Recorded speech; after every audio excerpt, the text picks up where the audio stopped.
What is up, guys? Welcome back to the channel. My name is Travis. Of course, you're watching TWA Motorsports. Today, something that I have been wanting to do for a long time, but this thing's been tucked up over there. We've done a little bit of rearranging in the shop just because we actually drove this to a little cruise the other night. And we actually fit 4 of us in this, believe it or not. Me, Cam, Kai, and Dana all rode in this thing. But look, we got it out. It's actually over here where Cohen's car normally sits. Cohen's car is upstairs in the upstairs garage right now.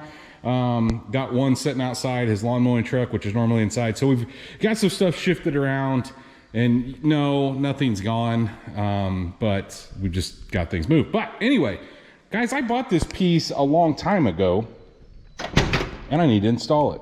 What is it? Well, if you remember, I got this for Christmas, and here we are several months later, but I always wanted a cup holder for the C-10. You know, the downside to those trucks is we would probably drive it more if there wasn't so many of us. But the other thing is it doesn't have a cup holder. And so we're going to solve that in today's video. Guys, I got this from, what is it? LSFab. I think they're out of Canada, actually. But it is very simple. It's a pretty simple install. It bolts right here. You see these 2 bolts on the bottom of the dash? That's it. I'm gonna go grab, it looks like a Phillips. You know, the cool thing about this truck is the truck's completely redone, but the paint on the firewall and the actual dash is all original. So you can see where the key has worn over the years. But I think there's already holes in this from the factory. And so this makes it really easy, and it's bent so it fits up against the dash like this. So some people may not like the fact that it sticks out all the time, but look, you know, there's generally not, well, I don't think it's going to impede with your feet. I guess we'll just have to see. Maybe the person in the middle, I mean, if they're really long-legged, they may hit that. But either way, let's go grab a Phillips and see if we can get, that may hold the AC controls in. Not really sure. It does come with screws as well. Probably use those because they look a little nicer. Got a Phillips screwdriver here, and I'm hoping, ooh, pretty sure that is what holds in the AC controls. We're gonna see here real quick if it gets really loose. Yeah. Well, we'll see. Maybe we can just get this right back into place. The factory screws are quite a bit longer, so I'm not 100% sure this is gonna work. It's got a protective coating on it. We need to peel that off. And I have no fingernails.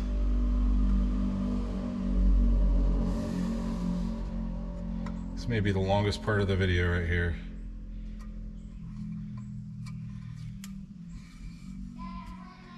We're gonna get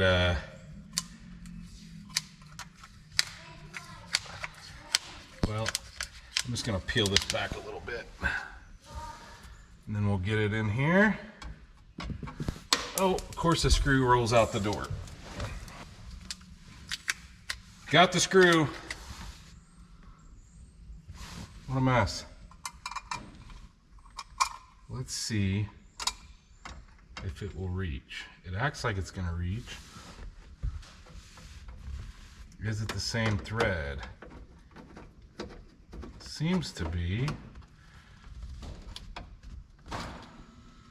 I think this is gonna work.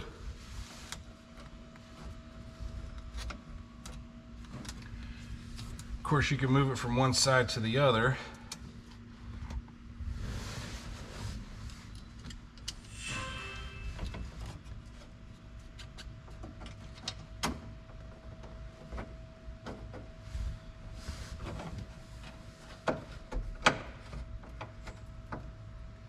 Oh, this is perfect. The only downside is I didn't get the plastic pulled back far enough.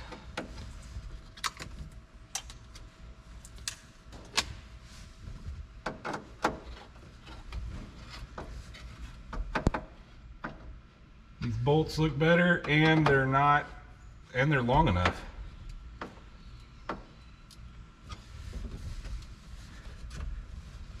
Yeah, we're in there.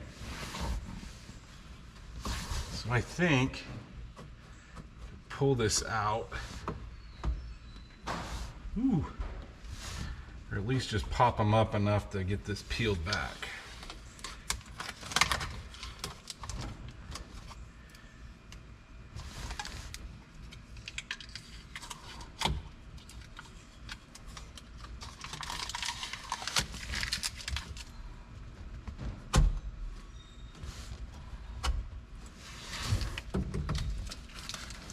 Looks good. I think my only problem with it is it does stick a ways out of the dash, but it's gonna make me nutty to have fingerprints on it. Fits a water bottle perfectly. They make different variants. I think you can get a third hole right here, but that's perfect for what we're doing. And then if you're sitting in the middle, I think you can straddle it. I don't think there's an issue. And then it's got little cutaways in it, so I don't think that'll be a problem. Pretty simple install.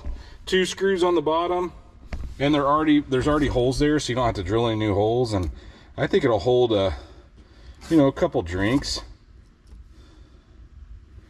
I mean, you guys know the size of a standard small water bottle. May have to get the turkey one, I think they call it, for the bigger. But yeah, looks nice, and it's only been sitting over there for 6 months. Now, I don't talk about this truck. We don't do a lot of stuff to this truck on this channel. I know a lot of guys are fans of it.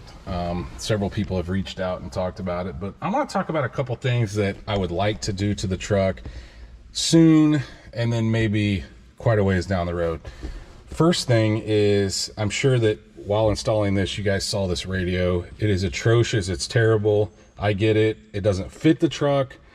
It doesn't even make sense because it's so old, but it's an old Kenwood tape player, and it sounds like an old Kenwood tape player. If you guys have been in an old farm truck where you turn the radio on, it sounded like it was coming out of one speaker. It was treble only.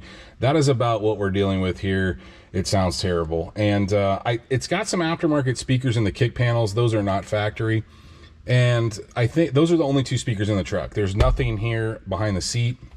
And so I don't necessarily know that it's the speakers that sound bad or it's the amount of output that this radio has. But I would like to upgrade to like a retro sound radio, and I'd like to do that pretty soon. So maybe in the next couple months, put a retro sound radio in this thing for a couple reasons. One, it obviously fits the radio, fits the rest of the truck. Everything's pretty stock, and I think it would look really nice in the truck, and it would maybe put some more output to the speakers. So once we install something like that, then we can determine, well, do we have enough speaker to make it sound somewhat decent?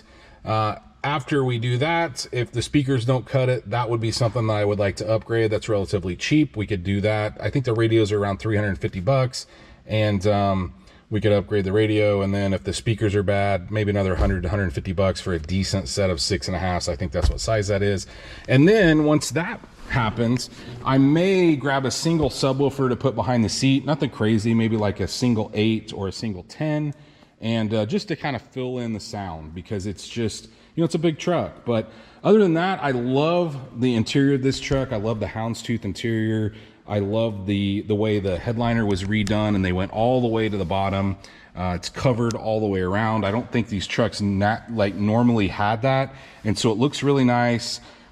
The owner that had this truck before me was a taller guy, and he had 2 inches taken out of the seats so he could set back further. This seat has no slide and it has no fold. So in order to put something behind the seat, we're definitely going to have to pull the actual seat out of the truck, unbolt it from the floor. I actually think he set it down a little bit too. So I don't think this is a factory height, because these trucks had a pretty tall seat, but it's already got, tilt.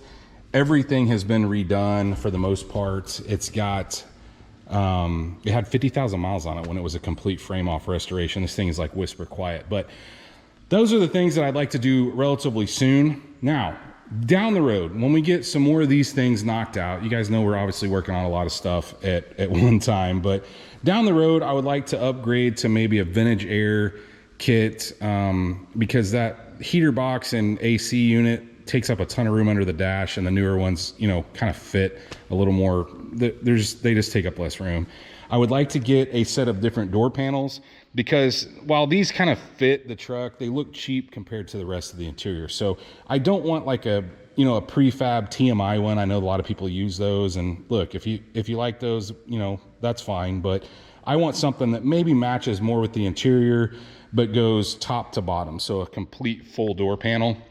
And then of course, guys, I would love to do an LS swap in this thing one day. Maybe do a steering rack. It still has a steering box, and it's got upgraded brakes and obviously suspension and whatnot, but I would love to do a steering rack in this, and maybe just a new, more modern fuel injected motor. But like I said, we're talking like years and years down the road. This truck is so nice and runs so good, doesn't burn any oil, starts every time, like 2 pumps on the accelerator, it started. It's got like a brand new ZZ crate motor in it.